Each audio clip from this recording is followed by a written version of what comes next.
Hello and welcome to our channels. My name is Corey and I'm here with Yaila and Peyton. So today what we're going to talk about is what's the best advice that you've gotten from your spirit guides? And because we love to hear what the Pleiades always say, let's start with Peyton. This is such a great topic. I can't believe we have never thought to do this before. So I was thinking over the past day after we decided we were going to do this topic, okay, what have the Pleiadians taught me that has been most life-changing? And so what has been the biggest difference for me lately is two things that they have been telling me. And one thing I'm noticing with the Pleiadians is they're starting to make their teachings simpler and simpler. I don't know if that is because they know we have so much rolling around in our minds, but they're starting to take all of these complicated things that they've taught us over the past couple of years and really kind of boil it down. So one thing that they have been telling me over and over again lately, and this happens especially whenever I get out of alignment, shall we say, whether I get upset about something or in maybe fear about something that I'm seeing in the world around me, what they have started to tell me is to come in and remind me everything is me. What they say is everything is your creation. You created all of it. And one thing they like to say is, Peyton, you are the only one in your universe. And that's true for all of us, that everything we see projected around us is our creation, from those little things that are happening in our life to the big things that we feel like we can't really change about the world. What they're reminding me is everything is me.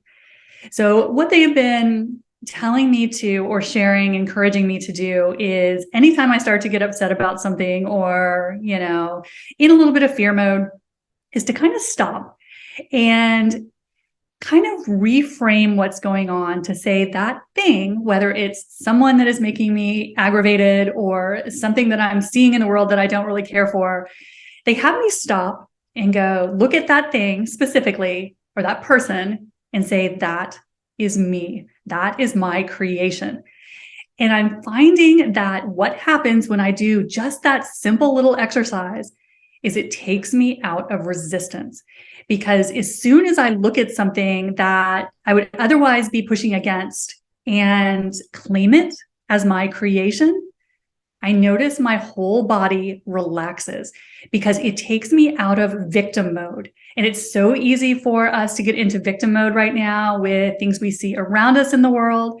And so the Pleiadians have been saying, this is a simple way for all of us to take our power back, is just to look at everything that we are resisting and reclaim it as our creation. Because as the Pleiadians have been explaining, really anything that we are pushing against, all we're doing is trying to separate ourselves from it, whether we are separating ourselves from those people we don't agree with, or from those things we see in the world that we don't like and we really think someone should do something about. All that is our ego mind creating separation. So what the Pleiadians have been telling me a lot lately is just to remind me it's all me. We are all one consciousness. And so what that does when we reclaim anything we are pushing against as just our creation or part of ourselves is we drop the separation. We get out of the ego mind and we can neutralize our resistance to that thing. And so I have found that this simple little trick has really helped me snap out of it whenever I am getting into resistance lately. Because again, our mind wants to make us separate from it, whatever it is. And in reality, if it's in our experience, we created it. So that little simple trick to just remind yourself whenever you get upset about something or someone, that is you. That is an aspect of you. And it's interesting how much you will find yourself just relaxing your entire body and realizing that you're coming from a much more neutral position with it when you reclaim it as your creation. So I'm loving that little trick. And the other thing that they have been telling me a lot lately, which kind of piggybacks on the first point, is to remind me, and they've been reminding my clients too, that anything we have created, we can uncreate. And this is not a novel concept, nothing new in the spiritual community. We have all heard, you create your reality. We've all heard that a million times. But what they're reminding us is we created everything we are aware of, from the small things that we think about manifesting, like things in our life, to the world structures, this whole 3D game. They're like, you guys created it all. So everything that we are seeing in the world that has manifested, if we are aware of it, it is just our creation. And they said, anything you have created, from the smallest thing, the smallest detail, to the biggest world structure, you can uncreate. And again, that really helps us get out of that victim mode that it's so easy to get in these days when we look especially at the world around us and things that have been going on. Remember, if you are creating it, if you have created it, you can uncreate it. So they remind us the way to do that is to remove the energy that we have put into it, integrate that energy, and then use that new clean energy to create what we want. So those two little points have been really helping me get out of resistance lately. So those are two of the things that I have picked out of all of the amazing things the Pleiadians have shared with me that I'm finding really helpful in these past couple of months. So how about you, Yaila? What's the best thing your guides have taught you lately? I love the advice that you pulled from the Pleiades. And I actually I have a similar one that I pulled from my guides. So when I was trying to think back about what I've learned from my guides, because I feel like I've learned so much from the different guides that I work with, starting off in the clairvoyant program. One of the guides that we were given was a healing master. And so I learned a lot about actually how to change the energy, transmute the energy, move certain energies out of my space. Energies also being beliefs or just places where it just felt stuck or painful or tight in my actual physical body.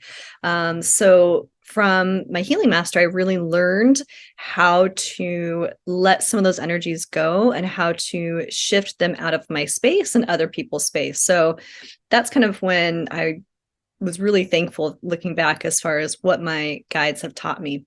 As far as my other guides that I work with that aren't necessarily on a healing journey for anybody other than just me, I had a request from my guides. Request to my guides, I should say.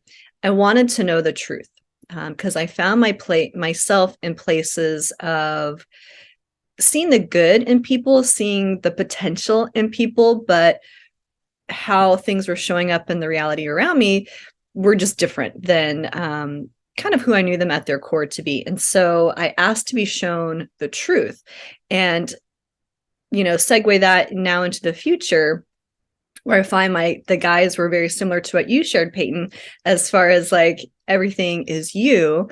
My guides show me that when I have situations pop up with people or just places, other situations, it's really me. They're showing me where I have some type of limiting belief or old wound where I created a story based off of my worth in a situation. And so, for example, when I have a conflict with someone and I'm mad about something going on, it's usually because it stems from somewhere in an old story that I created a long time ago, usually from my childhood, because you're a little kid trying to understand the world and you have kind of a limited connection to this world, right? We have our remembrance as a kid from the all that is and, full potential. And so then we come into the 3D world and it was kind of, you kind of forget basically on your potentials and the real truth. And so when I asked my guides, and what they show me all the time now is the truth of the situation. And it's very helpful I just did a retreat back in Panama, and one of the workshops that I walked people through was an exercise on connection, where they just had to look at each other's eyes for 30 seconds. And you could probably cut the tension in the room with a knife, because it stirred up so much just in the talking about doing that exercise for everyone, that they really didn't want to do it. There was a lot of resistance. And when I asked to be shown, what's this all about? It wasn't that they didn't want to see other people. It was being in a vulnerable place of having others see them. So I was able to kind of connect the exercise to the individual person. And so when my guides show me the truth, like the underlying beliefs or the underlying story that people have, it just helps me learn so much more compassion, not just for other people, but it's also shown me my underlying story too, my underlying belief, where I can have a lot more compassion for myself. So, it's really interesting when you request from your guides something like that, to be shown that. The big work is actually listening to it, because they'll show you, but it may not, you have to kind of work through your interpretation of what you used to believe about, everybody else is, you can't trust anybody, or, there's all these things that pop up. And so when you start to recognize that it's really stemming from you, and your belief of the world around you is going to keep showing up in your space to show you this is your belief.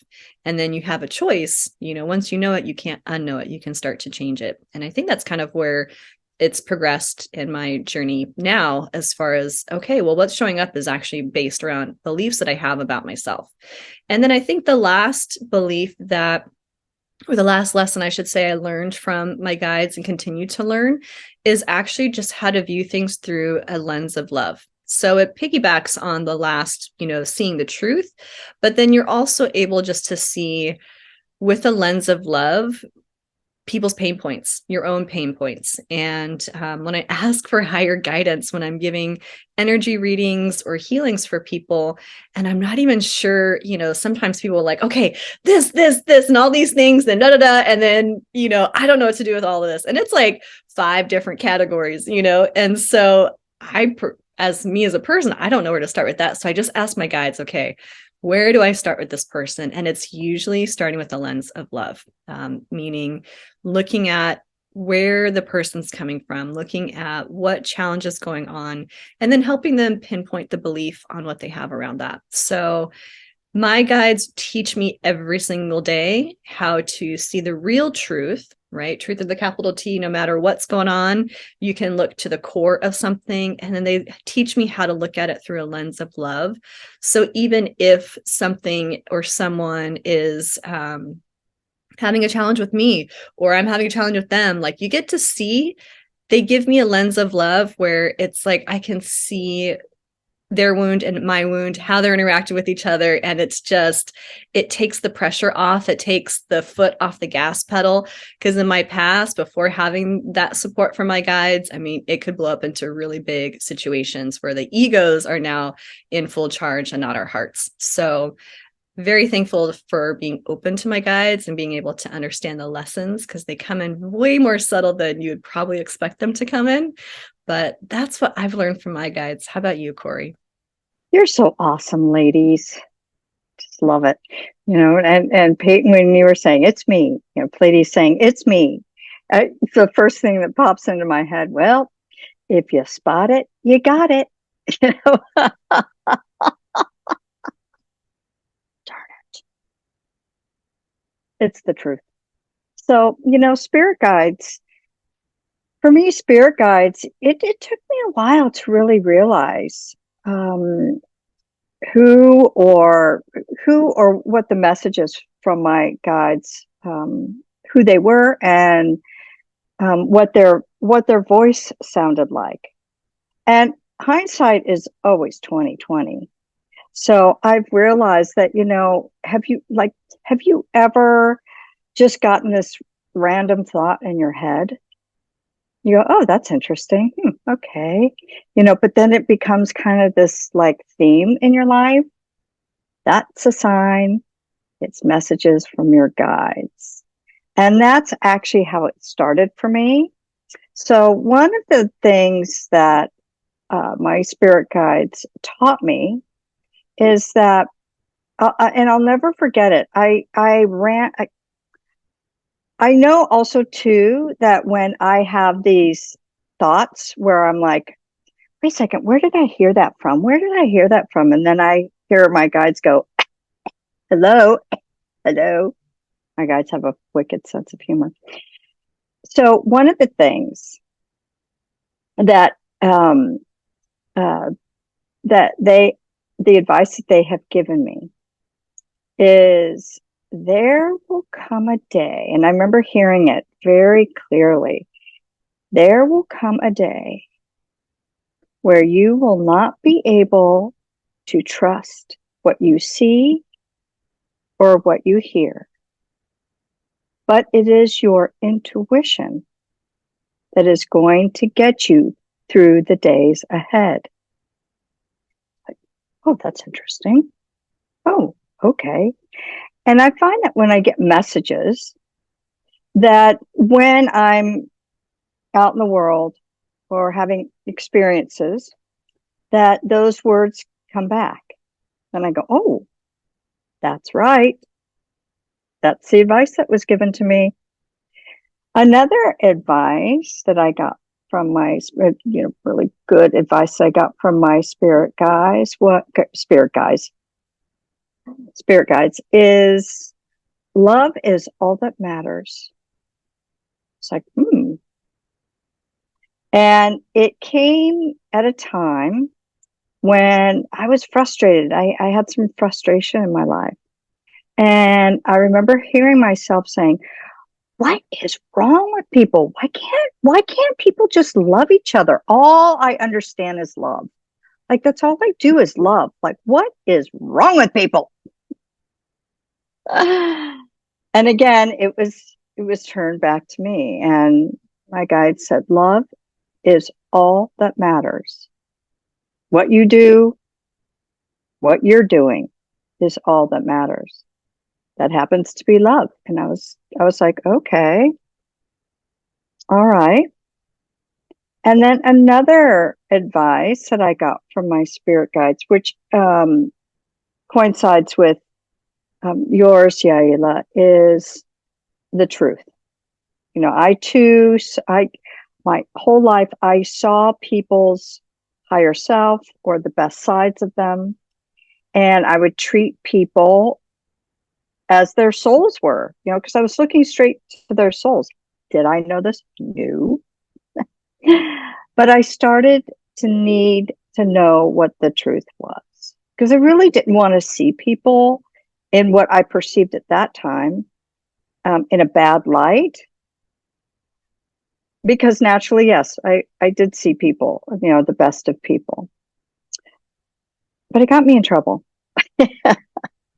And it was confusing. So I too asked my guides, I need you to show me what the truth is. And still to this day, I always ask, what is the truth? What the truth, and what is the divine truth of all that the situation I'm in or all that there is at any given moment? And I have found that has been amazing. It really has. And even though at times when they come with that message and show me what the truth is, I know that I could tell them, I don't like that. And they said, I know, but it's okay. And that is a consistent message that I get from my guides. It's okay. Everything is okay.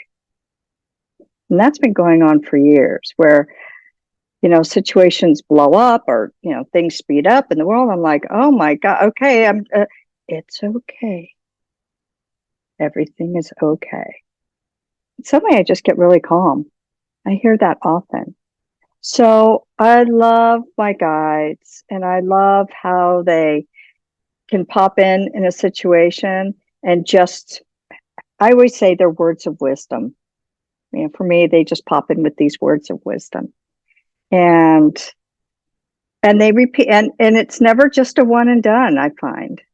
You know, if they say something, their words of wisdom, their advice, I now know that it's probably going to be a theme for a little while. Because even if I get it the first time, it seems to always be a theme that plays out in my life where it will be repeated. You know, the advice will be repeated, or their words will come back to me in my head, going, "Oh yeah, that's right. My guide said that." So that's all I have for spirit guides. How about you ladies? Anything else? Yeah, just one last little thing, because it's popping up as far as the truth, because it was really confusing for me too, because I'm like, well, wouldn't the truth be what their soul is, instead of what's the playing out in this world? And just thinking back on certain situations, with people, they also showed me that how people were showing up had nothing to do with me. It was their own personal journey too. Because I think for many of us, we can internalize it and think, well, I'm not XYZ, right? We can tear ourselves down and create all these stories, right? Again, showing ourselves what the wound is based off of somebody else's preferences or actions or how they're just showing up in the world. And so when they show me the truth, they're like, well, A, here's your wound. And then B, it's not that this isn't their truth, but where they're at in their journey, this is what they need to go through first. This is what this is what their soul is choosing at this time. So even though their higher truth is this is kind of where they have to go first along their soul's journey. And it helped me take that less personal for some situations, especially when I look back on like romantic situations and you kind of, you see all these potentials, but then they're like, no, this is just showing you what you can heal. So I will say the truth is shown not just about others, but, obviously about ourselves, but also not to take it personal when others are, kind of learning their own lessons, because it's not about us. It's really about them too. I have to agree with that. I have to agree with that. Anything else, ladies? All right. Well, thank you very much for joining us. We're so glad that you joined us today. So please remember to like, share, and subscribe our videos. The descriptions will be down below. And we're here every week. So we look forward to seeing you soon. And until then, bye for now.